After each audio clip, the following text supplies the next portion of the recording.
Well, we've made it to the month of June. It's time for our first June 2025 edition of Our Town, brought to you by Decorah Bank and Trust. Hi, I'm Darren Swenson. I'm the host of this program. Two guests on the program this morning. A little later on in the program, we will be talking with Brynn Storhoff. Brynn was a 2024 graduate of Decorah High School and attends the University of Iowa and joined the women's rowing team this year. And she'll tell us about the sport of rowing, I should say, itself, and her story on how she became a part of the team. But our first guest this morning is Zach Kerndt from the Decorah Fire Department, coming up tomorrow night, a community appreciation concert at the Wenatchee County Fairgrounds for the fire department to say thank you to the community for all they have donated and provided to the fire department over the gala over the last few years. And they just want the community to have a fun night out and listen to some live music, bring everybody out. It'll be something for kids of all ages, because I'm 48 years old and I consider myself a kid. But nonetheless, it's coming up tomorrow night, and Zach will tell you all about it. And we might even touch on Wenatchee Raceway a little bit. Zach will be our leadoff hitter on Our Town. It's brought to you by Decorah Bank and Trust, and you're listening to it right here on 94.9 and 99.1 The River.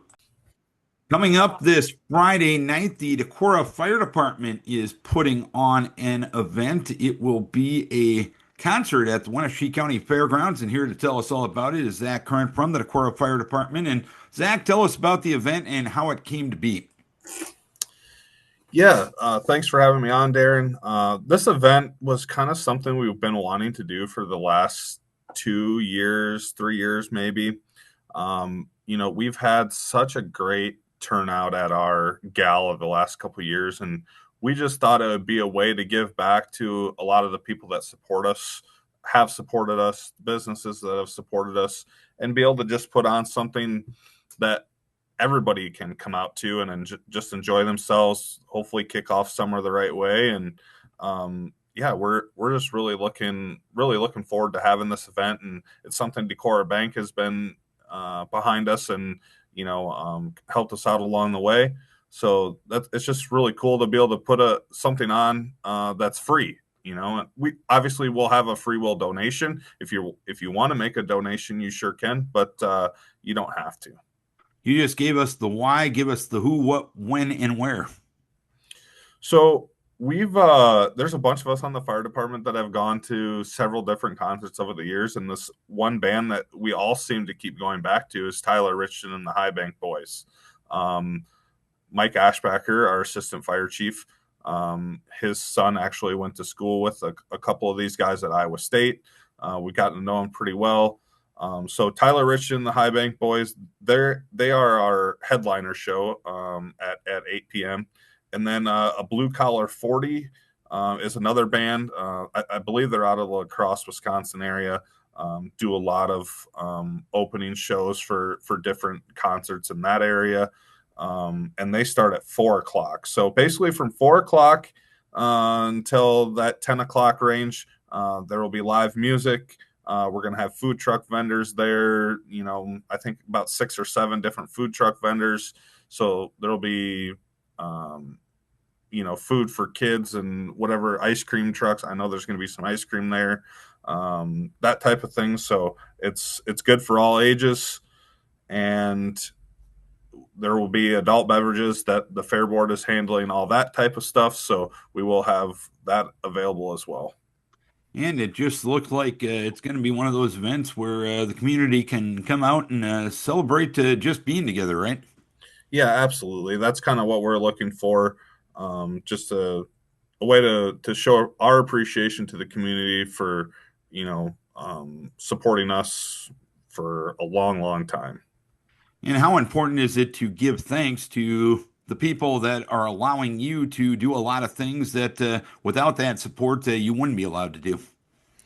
Yeah, over the past, I'm just kind of, since I've been on the fire department, the gala has kind of been our biggest fundraiser. And man, we're probably hitting close to that 400,000 mark that we've been able to raise. And I just think we kind of wanted to showcase our appreciation in a way that,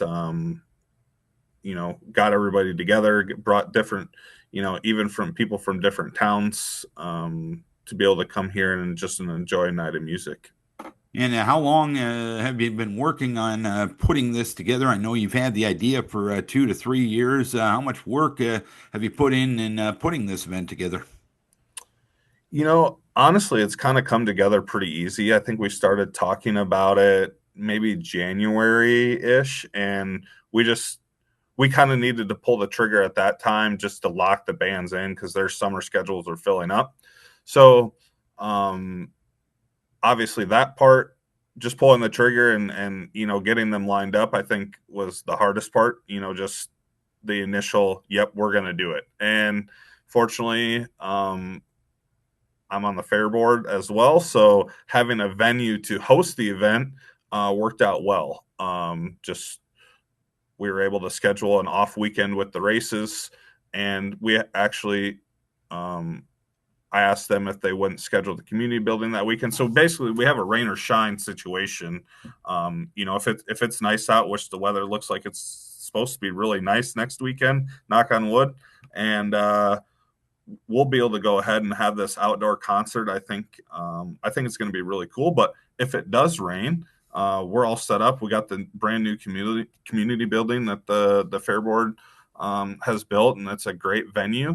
We'll be able to have it in there, and so either way, I think we're set up really well in the planning stages of this. I thought it was really well thought out, and hopefully it goes well for us.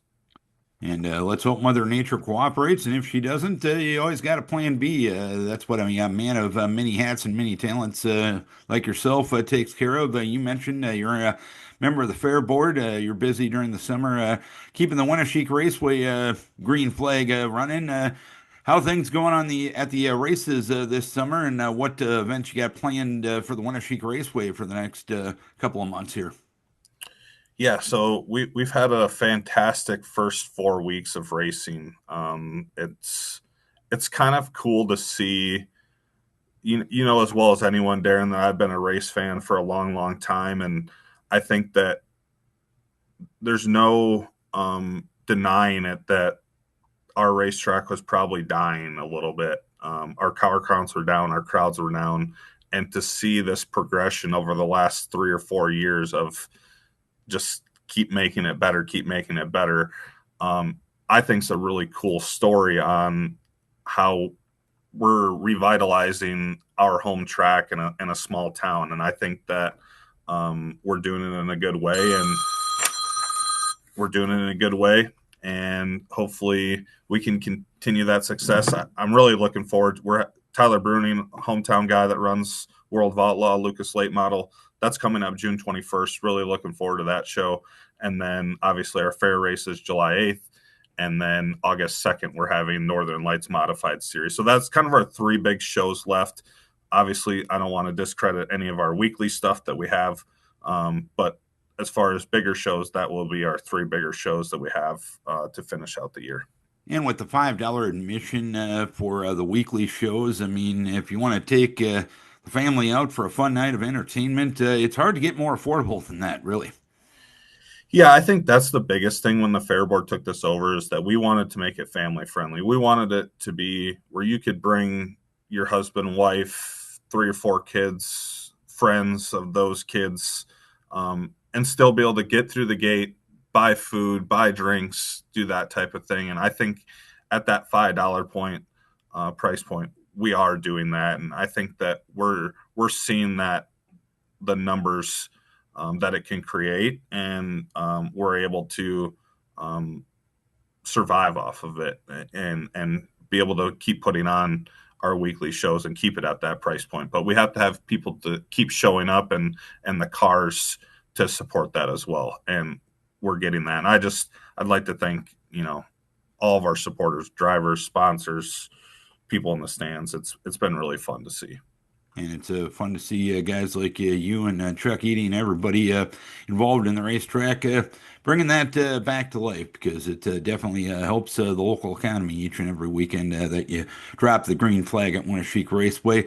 Let's go back to the fire department end of things. Let's give folks one final reminder of what's coming up on Friday night. Yep. So Friday, June 7th, uh, Tyler Richton and the High Bank Boys and Blue Collar 40. Blue Collar 40, just a kind of a cover band out of La Crosse area. They start at 4 p.m. on Friday night, 4 p.m. And then Tyler Richton and the High Bank Boys, they take the stage at 8 p.m. One, if you like any fiddle playing, Tyler Richton and the High Bank Boys is a band that you're going to want to see. They have an amazing fiddle player, and hopefully, people that enjoy that come on out Friday night. All right, Zach, we appreciate giving us the information about the fire department community appreciation concert coming up this Friday night. Thank you for what you do on the fire department end of things, the fair board end of things.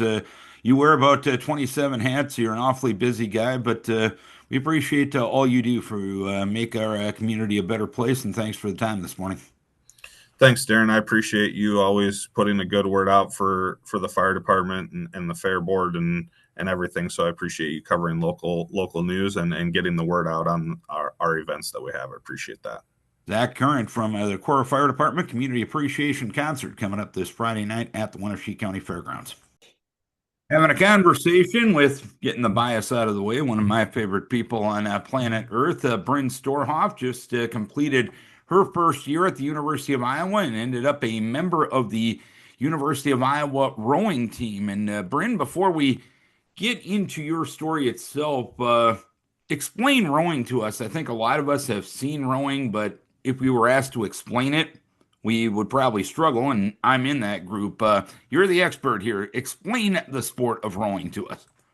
Yeah, well, I've learned a lot about the sport over the last year. Because going into college, I also didn't know um, much or nothing about it. Like a lot of people, especially here in the Midwest, let alone know that it's a sport offered in the U.S. for college athletes. But it is the oldest collegiate sport in the U.S. So it has a lot of history, and people take a lot of pride in this sport. Basically, rowing, so you have a boat, you've got oars, you can have different numbers of people in boats. For college racing, in the Big Ten and for NCAAs, you'll race in either a boat of 8 people or a boat of 4 people, and each boat has a coxswain who sits at the front or the back, depending on the type of boat. Um, and they'll give instructions, they'll motivate you during the race, and they also control the steering of the boat. There are two different sides that you can row on. I row on the port side, but then you can also row on starboard side, so similar to a ship. But yeah, that's And a little what's bit the about the port sport. side? And what's the port side? What's the other thing you said side? Yeah, so for me, port side means that my blade is going in the water on the right side of my body and on the right side of the boat. And when I pull the blade through the water, I'm using this hand to feather it to get it out of the water and place it into the water smoothly. And then it's opposite for starboard side. Starboard side, you would feather with this hand, and the blade would be on this side of you in the boat. Um, and so there's an even number of those on or in boats. So for 8 people, there'll be 4 people who row port side and the other 4 row starboard. Based on the way you're explaining things to me, would you say rowing is probably one of the ultimate team sports out there? Yes. In high school, I was a 3 sport athlete. I ran cross country, played basketball, and then track and field. And until I started rowing, I thought cross country was one of the most team-centered sports I'd been a part of, and from my experiences. But since joining the rowing team, um, it's it is such a huge team operation. Everybody in the boat has to commit to giving it their all at every race and every piece, and you're all working together to send the boat as one. And there's so many mechanics to it, but yeah, it's definitely a really big team sport. And what makes a good individual rower? What makes a good team? What makes everything work to be successful? Yeah, there's a few things. To be a good individual rower, gotta have the technique. So placing your oar in, and like moving your hands out away from your body, having the right body position. Those are all really important, but it does come down to your effort, your attitude, and the enthusiasm you're bringing into the boat. Those are the three things our head coach Scarlett has preached to our team this last year. You need all of those to be the best rower you can be. And then another thing we talk about a lot is when you're doing that, your focus is on making the boat better. Um, so again, coming back to that team aspect, and you're you're giving it your all for the girl in front of you and for the girl behind you and everybody else in the boat, for that specific reason. So, and then when it comes to like actual like numbers, times, and speed, that comes down to the intensity and the focus you bring into your training, whether that's actually being in a boat on the water, or we do a lot of other workouts too, where we lift 3 times a week. We do club 10Ks on the ergs and the bikes. We run. There's mobility, flexibility. There's so many aspects, and putting your full effort and attention to each of those things can help bring the team together and make you really strong and really good team. You just made me a heck of a lot smarter about rowing here in this first 4 minutes of this interview, Brynn. We appreciate that. Let's get into your personal story. How did Brynn Storhoff become a Hawkeye rower? Yeah, it's an interesting story. So I was in my senior season of basketball, and we had an individual reach out with and connected with my mom, who was an assistant coach, and they designed these t-shirts for us. And her name's JC Hall, and she created the brand Unbreakable Female Athlete. And so she designed our basketball team t-shirts with the Unbreakable Female Athlete logo on it, but then also with the Viking emblem, for Decorah Vikings. And so when she made us those shirts, I followed her on social media, and I noticed that she was a senior on the Iowa rowing team. And so I looked into it a little bit. Um, I watched videos that were like giving tours of the facilities and like the boathouse at on the University of Iowa campus. And that kind of sparked my interest. So when I went to summer orientation with my mom, then they had a booth with two rowers that were on the team. And I talked to the two of them.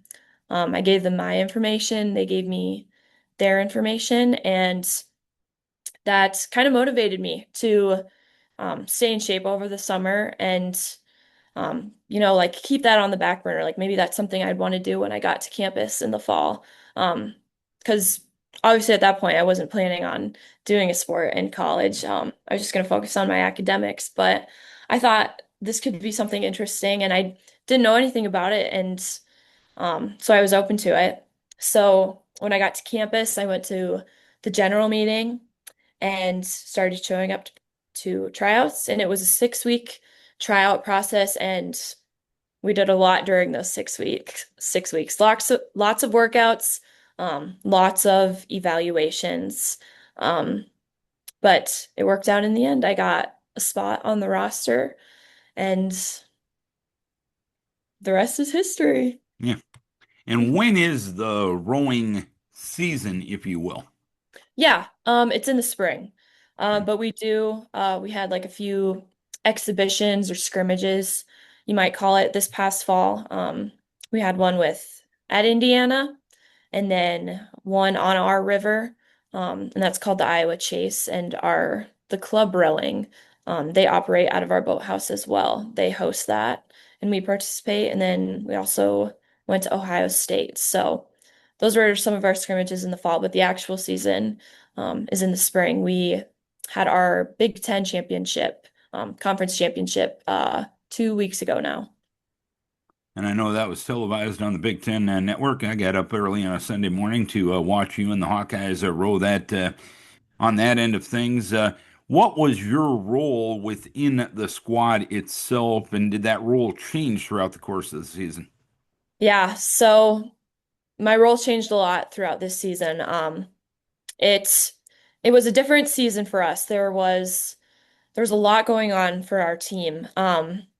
But through the midst of the chaos, everybody really came together and we had a great year. But for me, I started the spring season in the it's the third varsity eight, also known as the first novice eight. So the third varsity eight is made up of all first year rowers, uh, college athletes who are in their first year of eligibility for the sport. So I started there and then I got moved up into the fours for a few weeks and kind of bounced around between first four and second four for a while.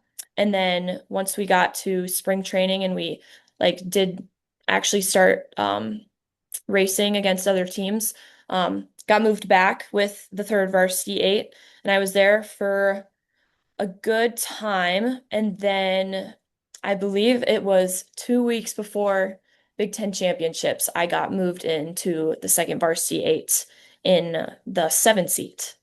And that's where I ended the year. And it was a really great learning experience. I got to row with a lot of really good rowers, people who are really experienced in my boat.